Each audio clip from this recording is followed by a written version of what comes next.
চুলের সকল প্রকার সমস্যা যদি মাত্র একটি তেল দিয়েই সলভ করা সম্ভব হয়, তাহলে এই তেলটি আমরা অনায়াসে কিন্তু বাসাতেই বানিয়ে ফেলতে পারি।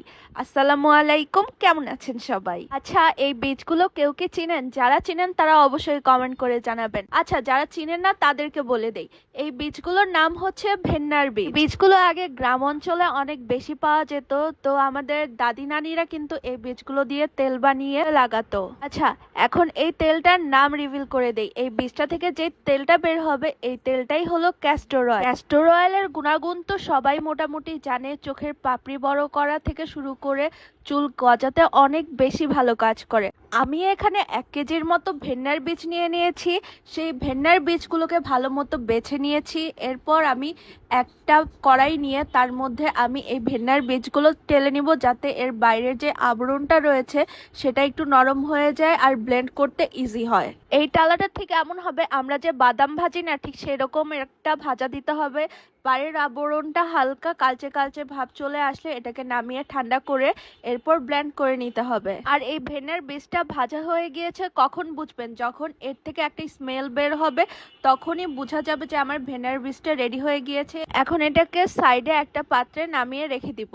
তো এই তো এটাকে আমি এখন ঠান্ডা হতে দিলাম। চলেন এবার জানা যাক এই ক্যাস্টর অয়েলে কি কি গুণাগুণ রয়েছে। ক্যাস্টর অয়েলে রয়েছে রিকিনলিক অ্যাসিড, যা ফ্যাটি অ্যাসিড হিসেবেও পরিচিত, যা অ্যান্টি ইনফ্লামেটরি প্রপার্টি হিসেবেও পরিচিত। এছাড়াও এতে রয়েছে ভিটামিন ই, চুল পড়া রোধ করে এবং চুল মজবুত করে থাকে। এছাড়াও রয়েছে ওমেগা 6 এবং ওমেগা 9 নামক ফ্যাটি অ্যাসিড, যা চুলকে হাইড্রেট করে এবং চুলের বৃদ্ধিতেও অনেক বেশি সহায়তা করে। এই ক্যাস্টর অয়েলটা কিন্তু চোখের ব্রু এবং চোখের পাপড়িতেও ব্যবহার করা যায়, যাতে এগুলো বৃদ্ধি পায়। এছাড়াও পা ফাটাতে ব্যবহার করলে পা ফাটাও ভালো হয়ে যায়। তো কথা বলতে বলতে আমি আমার সমস্ত ভেন্নার বীজগুলোকে ব্লেন্ডার করে নিয়েছি খুব ভালো মতো। এখন এই ব্লেন্ড করা বীজগুলো নিয়ে আমি একটা পাত্রে ঢেলে নিলাম। এরপর এর সাথে অ্যাড করে নিতে হবে পরিমাণ মতো পানি। পানি এখানে অনেকবারই ব্যবহার করতে হবে, কারণ আমি ছেঁকে ছেঁকে এর বাইরের যে ব্ল্যাক আবরণটা এটাকে আমি আলাদা করে ফেলবো একটা ছাঁকনির সাহায্যে। তো ফার্স্টেই আমি পানি দিয়ে খুব ভালো মতো এটাকে কষলিয়ে কষলিয়ে মিক্স করে নিলাম। এখানে যে পানিটা আর হচ্ছে যেই সলিড আবরণটা বের হবে, সলিড আবরণটা আমি ফেলে দিব, অথবা আমরা এটাকে হেয়ার প্যাক হিসেবেও ব্যবহার করতে পারি। মূলত বাইরের যে ব্ল্যাক কালারের সলিড আবরণটা ছিল সেই সলিড আবরণটা আমি ছাঁকনির সাহায্যে আলাদা করে নিব। এটার আমাদের কোনো প্রকার কোনো কাজ নেই। এখন এই ব্ল্যাক কালারের সলিড অংশটা আর হচ্ছে পানির যে অংশটা সেটাকে আলাদা করে নিয়ে আমি একপাশে রেখে দিব। এই জিনিসটা কোনো একটা সুতি কাপড়ের সাহায্যে যদি করা যায় বা ছেঁকে নেওয়া যায় তাহলে সবচেয়ে বেশি বেস্ট হয়। তো এই যে আমার ছাঁকনিটা একটু মোটা টাইপের ছাঁকনি ছিল, তাই এটা পুরোপুরি ভাবে আলাদা হয় না। এখন আমি তেলটা বানাইতে গেছি তখনই আমি বুঝতে পারছি। তো এই যে পুরো তেলটাকে আমি একটু জাল করে নিচ্ছি হালকা আছে। তো জাল করে নেওয়ার পর না কি হচ্ছিল আমি বলি, তেলটা বের হচ্ছিল না। এরপর আমি কি করছি, আবার অনেকগুলো পানি আমি এর সাথে অ্যাড করে নিয়েছি।